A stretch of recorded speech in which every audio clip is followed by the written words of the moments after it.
ఈరోజు మనం భారత రాజ్యాంగము మరియు చట్టాల ప్రకారం వెనుకబడిన తరగతుల సంక్షేమం కోసం ఏర్పాటు చేయబడిన జాతీయ వెనుకబడిన తరగతుల కమిషన్ గురించి తెలుసుకుందాం. Hi hello welcome to T one academy. నేను మీ ఆజాద్.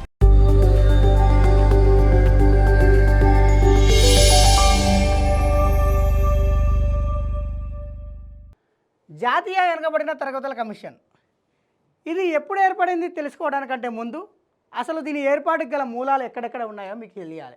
మరి దీని ఏర్పాటుకు గల మూలాలు ఎక్కడెక్కడ ఉన్నాయంటే, ఒకటి భారత రాజ్యాంగంలో ఉన్నాయి, రెండు కాకా కాలేల్కర్ కమిషన్లో ఉన్నాయి, మూడు మండల కమిషన్లో ఉన్నాయి, నాలుగు ఇందిరా సహాని కేసులో ఉన్నాయి. అంటే దీని మూలాలు ఒకటి భారత రాజ్యాంగంలో ఉన్నాయి, కాకా కాలేల్కర్ కమిషన్లో ఉన్నాయి, మండల కమిషన్లో ఉన్నాయి, ఇందిరా సహాని కేసులో కూడా ఉన్నాయి. మరి భారత రాజ్యాంగంలో ఎక్కడున్నాయంటే భారత రాజ్యాంగంలోని ఆర్టికల్ 340లో ఉన్నాయి. మరి ఆర్టికల్ 340 ఏం చెబుతుందంటే, సామాజికంగా విద్యాపరంగా వెనుకబడిన తరగతులు ఏవైతే ఉన్నాయో వాళ్ళ యొక్క పరిస్థితిని సమీక్షించడం కోసం ఒక కమిషన్ ఏర్పాటు చేసే అధికారం ఉన్నది. ఎవరికి ఉన్నదంటే రాష్ట్రపతికి ఉన్నది. అంటే సామాజికంగా విద్యాపరంగా వెనుకబడిన తరగతుల పరిస్థితిని సమీక్షించడం కోసం ఒక కమిషన్ ఏర్పాటు చేసే అధికారాన్ని ఈ 340 ఆర్టికల్ అని కల్పిస్తుంది. మరి ఈ ఆర్టికల్ని ఆధారంగా చేసుకొని మొట్టమొదటిసారిగా ఒక కమిషన్ అయితే ఏర్పాటు చేయడం జరిగింది. ఏంటా కమిషన్ అంటే కాకా కాలేల్కర్ కమిషన్. ఆర్టికల్ 340 ప్రకారం మొట్టమొదటిసారిగా బీసీల సంక్షేమం కోసం కాకా కాలేల్కర్ కమిషన్ అయితే ఏర్పాటు చేయడం జరిగింది. మరి ఈ కాకా కాలేల్కర్ కమిషన్ని ఎప్పుడు ఏర్పాటు చేశారంటే 1953 జనవరి 29వ తారీఖు నాడు ఏర్పాటు చేశారు. మరి ఎందుకు ఏర్పాటు చేశారంటే సామాజికంగా విద్యాపరంగా వెనుకబడిన తరగతులను గుర్తించడం కోసం ఈ కమిషన్ అయితే ఏర్పాటు చేయడం జరిగింది. అంటే సామాజికంగా విద్యాపరంగా వెనుకబడిన తరగతులు అంటే దేశంలో ఉన్నటువంటి ఏవైతే కులాలు ఉన్నాయో ఆ కులాలలో వెనుకబడిన తరగతుల వాళ్ళలో సామాజికంగాను విద్యాపరంగాను వెనుకబడిన కులాలు ఉన్నాయి. ఆ కులాలను గుర్తించాలని చెప్పేసి ఈ కాకా కాలేల్కర్ కమిషన్ అయితే ఏర్పాటు చేయడం జరిగింది. మరి ఈ కాకా కాలేల్కర్ కమిషన్ ఏం చెప్పిందంటే భారతదేశం మొత్తంలో కూడా 2399 వెనుకబడిన కులాలు ఉన్నాయరా అని చెప్పేసి ఈ కమిషన్ అయితే చెప్పింది. ఈ 2399 కులాల్లో కూడా 837 కులాలు అత్యంత వెనుకబడిన తరగతుల జాబితాలకు చేరినాయని చెప్పేసి ఈ కమిషన్ అయితే పేర్కొన్నారు. మరి ఈ కమిషన్ తన నివేదికను ఎప్పుడు ఇచ్చిందంటే 1955లో ఇచ్చింది. మరి ఈ నివేదిక అమలైందా అంటే కాలేదు. మరి ఎందుకు కాలేదంటే ఈ కమిషన్ యొక్క చైర్మన్ ఎవరు? కాకా కాలేల్కర్. ఈయన నివేదిక ఇచ్చే సమయంలో ఏం చేసిందంటే ఈ నివేదికతో పాటు ఒక అదనపు లెటర్ కూడా రాశాడు. ఎవరికి? రాష్ట్రపతికి. ఆ లెటర్లో ఏం రాశాడంటే కులాన్ని ఆధారంగా చేసుకొని ఈ వెనుకబడిన తరగతులను అయితే విభజించడం జరిగింది. కానీ కులాన్ని ఆధారంగా చేసుకొని వెనుకబడిన తరగతులను విభజించడం సరైన పద్ధతి కాదు. మీరు కేవలం ఆర్థిక పరిస్థితిని బట్టే కులాలను విభజించండి అని చెప్పేసి ఆ లేఖలో రాయడం జరిగింది. అంటే కాకా కాలేల్కర్ కమిషన్ కులాన్ని ప్రాతిపదిక చేసుకొని వెనుకబడిన తరగతుల వాళ్ళని అయితే విభజించడం జరిగింది. ఆయనే మళ్ళీ ఏం చేసిందంటే కులాన్ని ప్రాతిపదికగా చేసుకొని వెనుకబడిన తరగతుల వాళ్ళని విభజించకూడదు, కేవలం ఆర్థిక పరిస్థితిని ప్రాతిపదికగా తీసుకొని కులాలను ఏర్పాటు చేయాలని చెప్పేసి ఆయన చెప్పిండు. ఆయన చెప్పడం వల్ల ఏం చేసిందంటే ఈ నివేదికను అమలుపరచలేదు. అంటే కులాన్ని ప్రాతిపదిక తీసుకొని వెనుకబడిన తరగతి వాళ్ళని విభజించడం జరిగింది. కానీ కులాన్ని ప్రాతిపదిక తీసుకొని వెనుకబడిన తరగతుల వాళ్ళని విభజించకూడదు, కేవలం వాళ్ళ యొక్క ఆర్థిక పరిస్థితిని తీసుకొని మాత్రమే ఎవరెవరు వెనుకబడిన తరగతుల జాబితాలకు వస్తారని చెప్పేసి నిర్ణయించాలని చెప్పేసి ఈ కాకా కాలేల్కర్ కమిషన్ ఆ లేఖలో అయితే పేర్కొన్నాడు. ఈ లేఖను ఆసరాగా చేసుకొని ఆ కేంద్ర ప్రభుత్వం ఏం చేసిందంటే ఈ కమిషన్ ఏవైతే సిఫారసులు చేసిందో ఆ సిఫారసులు మాత్రం అమలుపరచలేదు.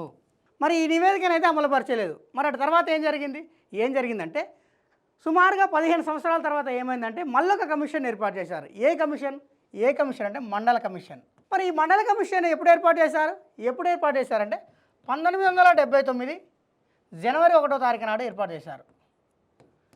మరి దీనిని ఎందుకు ఏర్పాటు చేశారంటే సామాజికంగాను మరియు విద్యాపరంగాను వెనకబడిన తరగతులు ఏవైతే ఉన్నాయో వాటిని గుర్తించాలనే ఉద్దేశంతో ఈ కమిషన్ అయితే ఏర్పాటు చేయడం జరిగింది.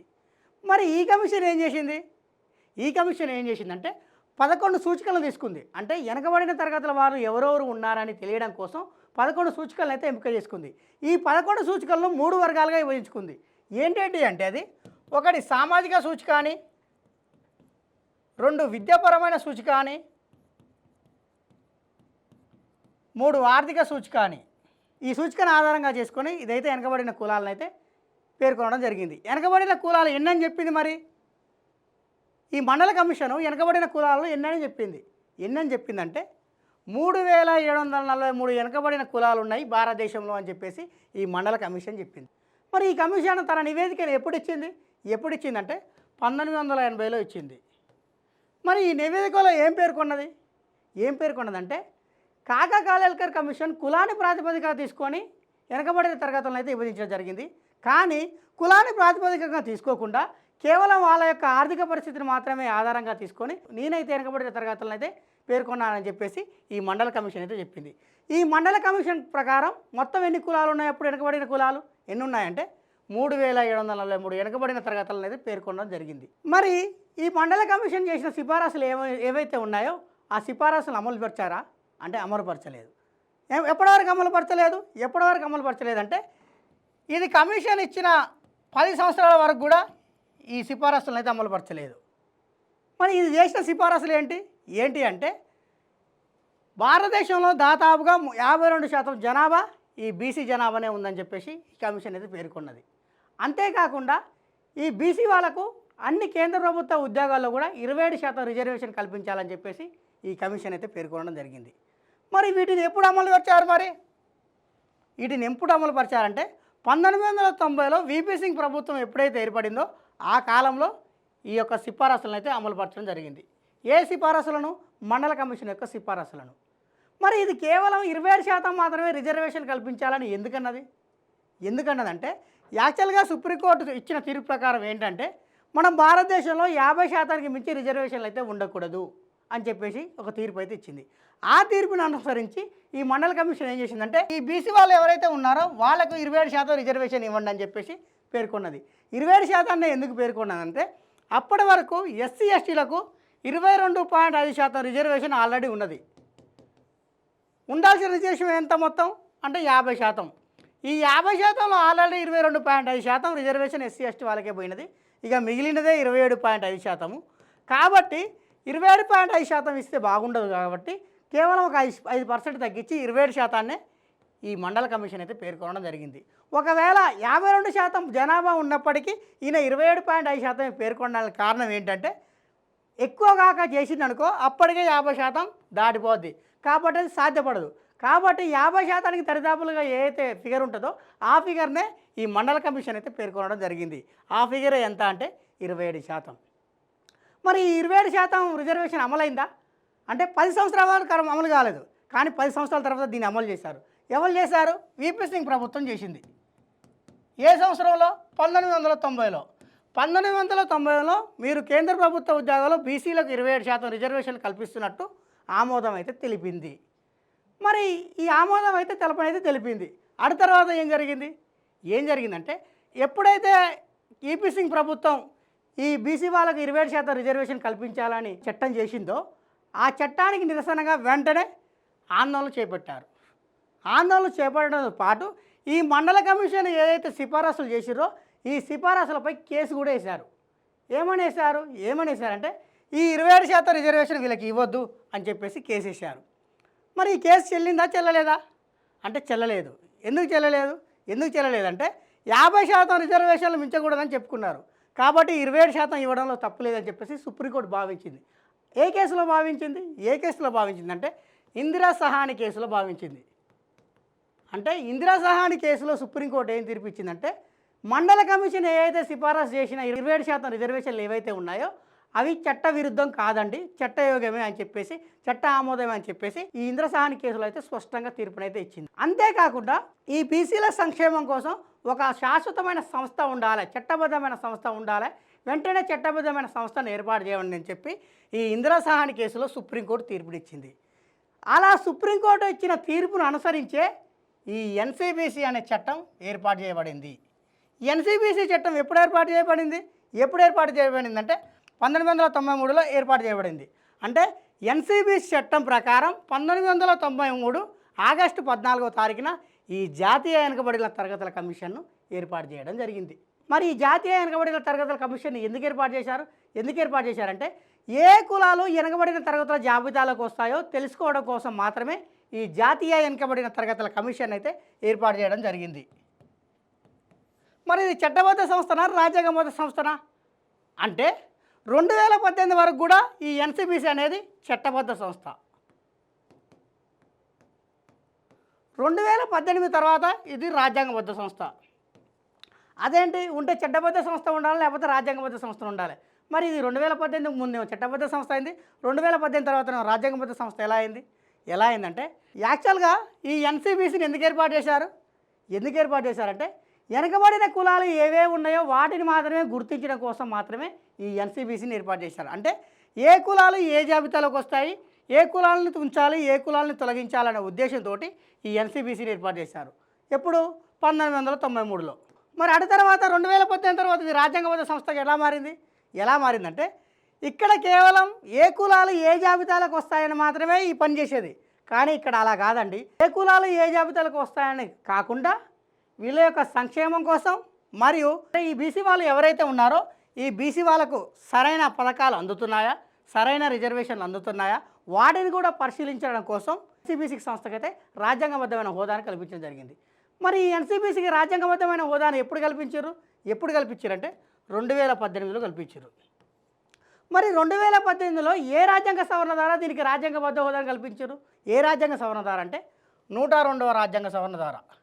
మీకు దీనికి 2018లో రాజ్యాంగబద్ధ హోదా కల్పించారని గుర్తుంటే ఇది ఎన్నో రాజ్యాంగ సవరణ మీరు గుర్తుపెట్టుకోవచ్చు. ఎలా అంటే 2018లో ఈ 8 తీసేసి 201 ఏదైతే ఉందో దాన్ని రివర్స్ చేస్తే 102 వస్తుంది. మరి ఈ ఎన్సిబిసి యొక్క నిర్మాణం ఎలా ఉంది, దీని పనితీరు ఎలా ఉంటుందో ఇప్పుడు తెలుసుకుందాం. ఈ ఎన్సిబిసిని ఎవరు ఏర్పాటు చేస్తారు?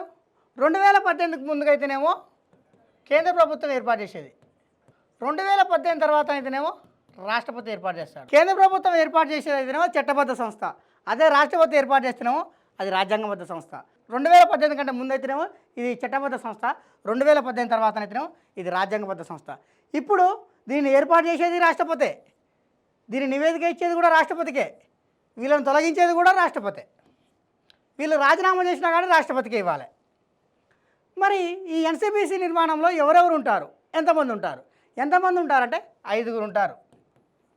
ఈ 5లో ఖచ్చితంగా ఒక మహిళ అయితే ఉండాలి, మిగతా 4 ఎవరన్నా ఉండని, ఒక మహిళ మాత్రం ఖచ్చితంగా ఉండాలి. మరి ఈ 5లో ఒక ఆయన చైర్మన్ ఉంటాడు, ఇంకో ఆయన వైస్ చైర్మన్ ఉంటాడు లేదా కార్యదర్శి ఉంటాడు, మిగతా 3 మాత్రం సభ్యులు ఉంటారు. ఈ 5లో ఒకరు మాత్రం ఖచ్చితంగా మహిళ ఉండాలి. ప్రస్తుతం ఎన్సిబిసికి చైర్మన్గా ఎవరు వ్యవహరిస్తున్నారంటే సాధ్వి నిరంజన్ జ్యోతి. ఈమె రీసెంట్గా అపాయింట్ అయింది. ఎప్పుడు అపాయింట్ అయిందంటే మార్చి 18, 2026 నాడు ఈమె ఎన్సిబిసికి 9వ చైర్మన్గా ఎంపికైంది. 9వ చైర్మన్గా నియమించబడింది, ఎంపిక కాలేదు. నియామకానికి ఎంపికకు తేడా ఏంటి అసలు? ఎంపిక అంటేనేమో ప్రజల చేత ఎంపిక కావడం, అంటే ఓట్ల ద్వారా కానీ లేకపోతే చేతులు ఎత్తడం ద్వారా కానీ ఎంపిక కావడం. అదే నియామకం అంటే ఏదైనా ఒక రాజ్యాంగబద్ధ హోదా ఉన్న వాళ్ళు ఎవరైతే ఉంటారో వాళ్ళు నియామకం చేస్తే దాన్ని నియామకం అంటారు. మరి ఈ ఎన్సిబిసికి మొట్టమొదటి చైర్మన్ ఎవరు అంటే బిఎన్ ప్రసాద్. మీరు ఒకటి గమనించాలి, ఇక్కడ 2 క్వశ్చన్లు పడే అవకాశం ఉంటుంది. ఏంటి అంటే ఎన్సిబిసి చట్టబద్ధ సంస్థగా ఉన్నప్పుడు మొట్టమొదటి చైర్మన్ ఎవరని అడగవచ్చు, మరియు ఎన్సిబిసి రాజ్యాంగబద్ధ హోదా పొందినప్పుడు మొట్టమొదటి చైర్మన్ ఎవరని కూడా అడగవచ్చు. మరి ఎన్సిబిసి చట్టబద్ధ హోదా పొందినప్పుడు దాని యొక్క మొట్టమొదటి చైర్మన్ ఎవరు? బిఎన్ ప్రసాద్. అదే ఎన్సిబిసి రాజ్యాంగబద్ధ హోదా పొందినప్పుడు దాని యొక్క మొట్టమొదటి చైర్మన్ ఎవరు? భగవాన్ లాల్ సాహి. 2018 కంటే ముందు ఈ ఎన్సిబి చైర్మన్లు సుప్రీంకోర్టు న్యాయమూర్తి కానీ హైకోర్టు న్యాయమూర్తి కానీ పనిచేసిన వాళ్ళై ఉండాలి. కానీ ఇప్పుడు 2018 తర్వాత ఆ నియమం అయితే లేదండి, ఎవరైనా ఉండొచ్చు. మరి అంతకుముందు ఉండి ఇప్పుడు ఎందుకు తీసేసారంటే యాక్చువల్గా స్టార్టింగ్లో ఈ బీసీ కమిషన్, ఈ ఎన్సిబిసి కమిషన్ ఏదైతే ఉందో ఈ ఎన్సిబిసి కమిషన్ కేవలం ఏ కులాలు ఏ జాబితాలకు వచ్చే ఒక్క పనిని మాత్రమే చేసేవి. ఎప్పటి వరకు? ఇది చట్టబద్ధ హోదా ఉన్నంత వరకు మాత్రమే ఈ ఏ కులాలు ఏ జాబితాలకు వచ్చే పని చేసేది.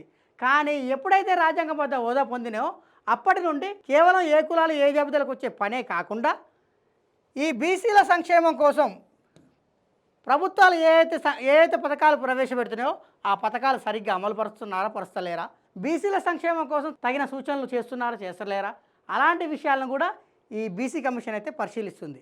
అందువల్ల అప్పుడు కేవలం సుప్రీంకోర్టు లేదా హైకోర్టు న్యాయమూర్తులు మాత్రమే చైర్మన్లుగా నియమించేవారు. కానీ ఇప్పుడు అలా కాదు. బీసీల పరిస్థితులపై ఎవరికైతే అవగాహన ఉందో వాళ్ళను కూడా నియమించబడవచ్చు అని చెప్పేసి కేంద్ర ప్రభుత్వం అయితే పేర్కొనడం జరిగింది. ఇలాంటి ముఖ్యమైన అప్డేట్స్ కోసం సబ్స్క్రైబ్ చేసుకోండి T1 అకాడమీ.